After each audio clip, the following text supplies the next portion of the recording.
అందరికీ నమస్కారం అండి. ఈరోజు మనం పోల్కంపల్లి రజనీ గారు రచించిన అపశృతి అనే ఓ చక్కటి కథను విందాం. ఇక కథలోకి వెళ్దాం. సీత, పోస్ట్ మ్యాన్ వచ్చినట్టున్నాడు. ఈ కవరిచ్చి వెళ్ళాడు అంటూ కవరు భర్త చేతికి అందించింది సీతమ్మ. కళ్ళజోడు పెట్టుకుని కవరు వెక్కుతున్న భర్తతో ఎక్కడి నుండి అంటూ ప్రశ్నించింది సీతమ్మ. అబ్బా ఆగవే, చూడనే లేదు, ఎందుకంత తొందర అంటూ తడుముకుంటూనే అక్షరాలను చదివాడు రాఘవయ్య. సీత, గుంటూరు వాళ్ళకి మన అమ్మాయి నచ్చిందటే, రేపే వస్తున్నారట మాట్లాడిపోవడానికి ఎంతో ఆనందంగా చెప్పాడు రాఘవయ్య. రాఘవయ్యకు 2 కొడుకులు, 1 కూతురు. ఎదిగిన కొడుకులు వాళ్ల దారి వాళ్లు చూసుకొని ముసలి తల్లిదండ్రులకు శృతిని వదిలి వాళ్ల దారిన వాళ్లు వెళ్లిపోయారు. కన్నబిడ్డ భారం కాదు కదా, బడిపంతులు బ్రతుకుతో జీవితం సాగిస్తున్నారు. ఈ మధ్య రిటైర్ అయ్యాడు. అప్పటి నుంచి కాస్త ఇబ్బందిగానే ఉంది. శృతి పీజీ చదువుతోంది. ఇక పెళ్లి కూడా అయిపోతే అంతకు మించి కావాల్సిందేముంది రాఘవయ్యకు? అనుకున్నట్లే కానీ కట్నం లేకుండా శ్రీధర్తో శృతి పెళ్లి జరిగింది. ఆనందంతో కూతుర్ని కాపరానికి పంపారు ఆ వృద్ధ దంపతులు. శృతి జీవితం ఎంతో ఆనందంగా సాగుతోంది. భర్త ఎంతో ఉన్నతుడు. ఇక అత్తగారు శాంతమ్మ, పేరుకు తగ్గట్లే శాంతమూర్తి. శ్రీధర్కి తండ్రి లేడు. బ్యాంకులో ఉద్యోగం. ఏ లోటు లేకుండా రోజులు గడుస్తున్నాయి. కాలం ఎప్పుడూ ఒకేలా ఉండదు కదా. కష్టసుఖాలను పంచుతూ ముందుకు దూసుకుపోతుంది. చంద్రుని కోసం చకోర పక్షిలా సాయంత్రం కాగానే రెడీ అయి శ్రీధర్ కోసం ఎదురు చూస్తూ ఉండేది శృతి. రోజు కంటే ఆ రోజు కాస్త ఆలస్యంగానే వచ్చాడు శ్రీధర్. వస్తూనే ఈజీ చైర్లో కళ్ళు మూసుకుని వెనక్కు వాలి కూర్చున్నాడు. మనసులో ఆ టైపిస్టు భీమరావు చెప్పిన మాటలే మారుమ్రోగుతున్నాయి. ఎప్పుడూ దిగులుగా ఉండటం చూడని శృతి వెంబేలుపడి దగ్గరగా వచ్చి తలపై చెయ్యి వేసి, ఒంట్లో ఎలా ఉందండి, ఎందుకలా ఉన్నారు అని ప్రశ్నించింది. ఏం లేదు శృతి, తప్పు చేసి కూడా దాన్ని కప్పిపుచ్చి నన్ను మోసం చేస్తున్నారు. ఎందుకిలా జరిగిందో అర్థం కావటం లేదు. శృతి, నిన్నొకటి అడుగుతాను, నిజం చెబుతావా అంటూ శృతి వైపు చూశాడు. ఎంత సౌమ్యంగా అడుగుదామన్నా మాట కఠినంగానే ఉంది శ్రీధర్కి. ఈ ఫోటో ఎవరిదో తెలుసా అంటూ ఫోటో ముందుంచాడు. తెలుసు అంటూ చిన్నగా సమాధానం చెప్పింది. తెలుసు అన్న మాట తప్ప ఇంకేం వినబడలేదు శ్రీధర్కి. శ్రీధర్ అనుమానం ఇంకా పెరగడానికి తెలుసు అన్న సమాధానం తోడైంది. ఎలా? క్లాస్మేట్. పేరు? భీమరావు. శృతి, ఈ అబ్బాయికి నీకు ఏ సంబంధం లేదా? లేదు. సూటిగా నా కళ్ళలోకి చూసి చెప్పు. నిజమే చెబుతున్నానండి. శృతి, అబద్ధం చెబుతున్నావు. ఇతను నిన్ను ప్రేమించాడు. నాకు తెలీదు. అయినా బయటికెళ్లిన ఒంటరి ఆడదాన్ని ఎవరో ఏదో అంటూ గేలి చేస్తూ ఉంటారు. కాని అవన్నీ నిజాలు కావు. అయినా 2 మనసులు కలిస్తేనే అనుబంధం అండి. అనవసరంగా అంటూ ఇంకా ఏదో చెప్పబోతున్న శృతిని ఆపి, చూడు, అబద్ధం చెప్పాలని చూడకు. మీరిద్దరూ సినిమాలంటూ షికార్లంటూ చట్టాపట్టాలేసుకుని తిరిగారు. ఇంకా ప్రేమాయణం ఎంతవరకు సాగిందో. కావాలంటే మీరిద్దరూ కలిసి తీయించుకున్న ఫోటో ఇది చూడు అంటూ ఫోటో ముందుంచాడు శ్రీధర్. శృతి నమ్మలేకపోతోంది. అది తన కాలేజీ ఫంక్షన్కి సాంగ్ పాడుతుంటే భీమరావు స్టేజ్ పైన ఉన్నది తెలుసు. కాని ఈ ఫోటో చిత్రంగా ఉంది. అది వాడి పని అయి ఉంటుంది అనుకుంది. మగాడు మృగమండి, ఎంతకైనా తెగిస్తాడు. నిజం చెప్తున్నాను, వాడికి నాకు ఏ సంబంధమూ లేదు, ఇది నమ్మండి అని ఏడుపు గొంతుతో చెప్పింది శృతి. కాని శ్రీధర్ నమ్మలేదు. పైగా సూటుకోటి మాటలతో బాధించాడు. తనకు భీమరావుకి జరిగిన సంఘటనలన్నీ చెప్పింది శృతి. అయినా శ్రీధర్లో ఆవేశం తగ్గలేదు. పట్టారాని కోపంతో, సిగ్గులేదు నీకు పెళ్లి చేసుకోవడానికి? ఛే అని చేదరించుకొని బయటికెళ్లాడు. శృతిలో చైతన్యం మేలుకుంది. చేయని తప్పుకు నిందనెందుకు మోయాలి అనుకుని ఒక నిర్ణయానికి వచ్చింది. ఇది జరిగి 2 రోజులు గడిచాయి. కాని శ్రీధర్ శృతితో మాట్లాడలేదు. సరికదా, ముఖం కూడా చూడటం లేదు. ఇదంతా చూస్తున్న శృతికి పిచ్చి పట్టినట్లయింది. కుమ్మిలి కుమ్మిలి ఏడ్చింది. ఎందుకుండాలిక్కడ? నిజం నమ్మలేని భర్తకు భార్యగా నేను బ్రతకలేను. నేనెప్పుడూ హద్దులు మీరలేదు. చెయ్యని తప్పుకు శిక్షను అనుభవించే ఓపిక నాకు లేదు. మగాడి చేదరింపులకు మాటలకు తల వంచుకుని ఆడది ఎంతకాలం బ్రతకాలి? చదువు, సంస్కారం ఉంది. నాకు నేనుగా బ్రతకగలనన్న నమ్మకము ఉంది. అలాంటప్పుడు నేనిక్కడ ఉండడం దేనికి? ఎవరి తప్పు వారికి గుణపాఠం కావాలి అనుకుని ఉన్న ఫలానా ప్రయాణమై తండ్రి దగ్గరకు వెళ్ళింది. శృతి ఒంటరిగా రావటం చూసి ముందు భయపడ్డా అది బయటపడకుండా ఆప్యాయంగానే వివరాలు అడిగి తెలుసుకున్నాడు.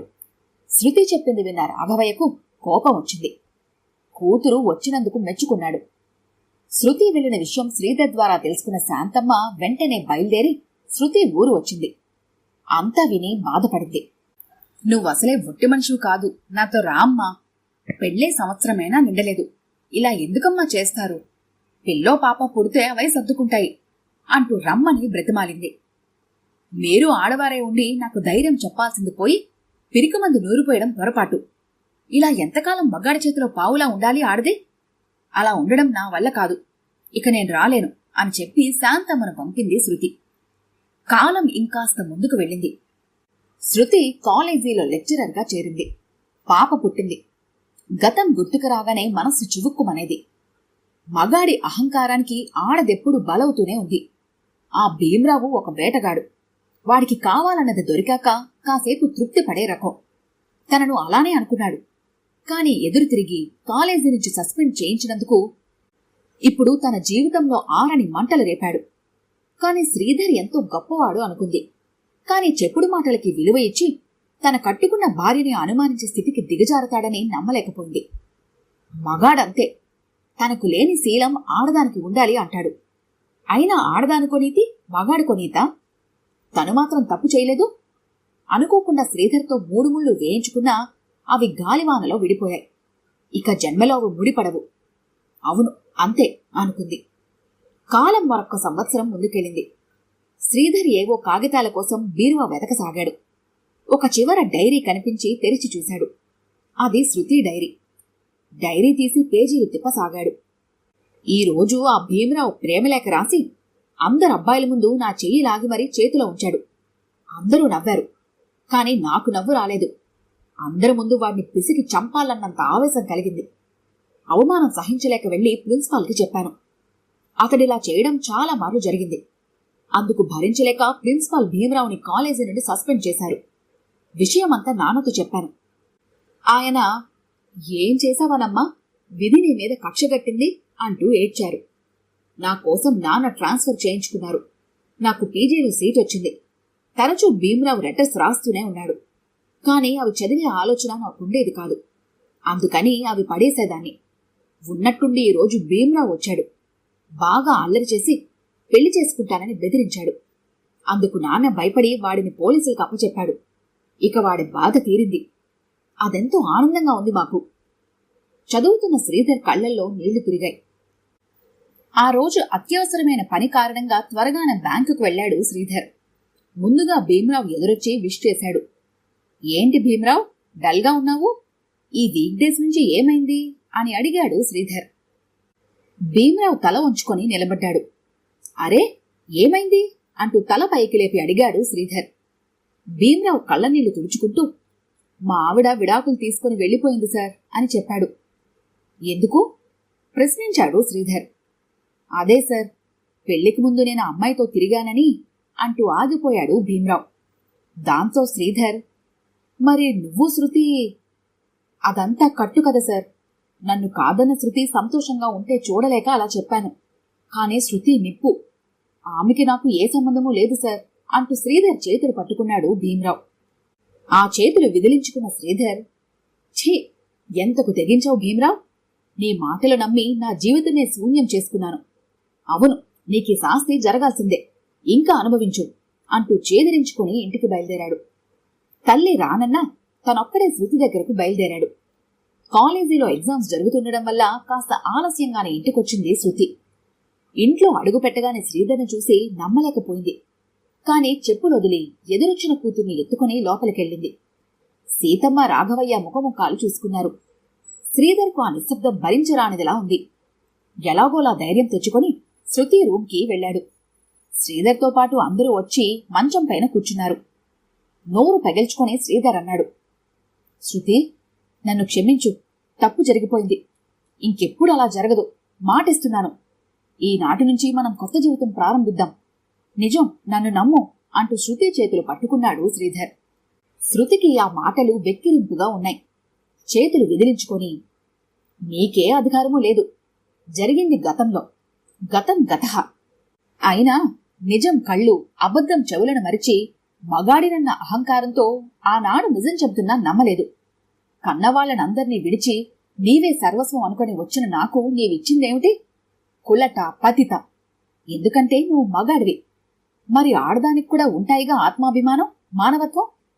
అయినా నాకు పడిన 3 ముళ్ళు ఆ రోజే తెగిపోయాయి. ఇప్పుడు నేనెవరికి బానిసను కాను. నాకు స్వేచ్ఛ ఉంది. రమ్మంటే రావటానికి, పొమ్మంటే పోవటానికి నేనేం నోరు లేనిదాని కాను. అయినా మళ్లీ ఇలాంటి తప్పులు జరగవన్న నమ్మకం నాకు లేదు. నేను తోడుగా కోరుకున్నది నమ్మకం గల మనిషిని. కాని అలా జరగలేదు. అది నా తప్పేం కాదు. అయినా ఆడది అబల కాదు, సబల. తనకు తానుగా జీవించే స్వేచ్ఛ ఉంది. మగాడి అహంకారం క్రింద నలిగిపోయే జీవితం నాకు అవసరం లేదు. నీకు నాకు సరిపడదు. దయచేసి వెళ్ళిపోండి అని చెప్పి బాధతో కళ్ళు మూసుకుంది. శృతి, నీవింకోసారి ఆలోచించుకో అంటూ లేచాడు శ్రీధర్. శ్రీధర్ గారు, మీరు మళ్ళీ రావద్దు. కావాలంటే నేను విడాకులు ఇయ్యడానికి సిద్ధంగా ఉన్నాను. దయచేసి ఇంకెప్పుడు నా దగ్గరకు రావద్దు అని చెప్పి అక్కడ్నుంచి వెళ్లిపోయింది విసురుగా శృతి. మర్నాడు కాస్త దిగులుగా బ్యాంకుకు వెళ్లాడు శ్రీధర్. లంచ్ టైంలో భీమరావు కలిసి, ఎందుకు సార్ అలా ఉన్నారు? శృతి మీతో రాలేదా అని ప్రశ్నించాడు. కాని సమాధానం ఏం చెబుతాడు? బాధతో బరువెక్కింది మనసు. తీరని వ్యధతో, నీలాంటి నీచుల చెప్పుడు మాటలు నమ్మి శృతిని దూరం చేసుకున్నాను. అది నాకు నేనే వేసుకున్న శిక్ష. శృతి నాలో అపశృతులానే మిగిలిపోయింది. అది నా కర్మ. ఎందుకో భీమరావు, నా మనసేం బాలేదు, వస్తాను అంటూ అక్కడ ఉండలేక ప్రశాంతత కోసం బయలుదేరాడు శ్రీధర్. ఈ కథ కనుక మీకు నచ్చినట్లయితే లైక్ చేయండి, షేర్ చేయండి. మరిన్ని ఇంట్రెస్టింగ్ కథల కోసం మా ఛానల్ని తప్పకుండా సబ్స్క్రైబ్ చేసుకోండి.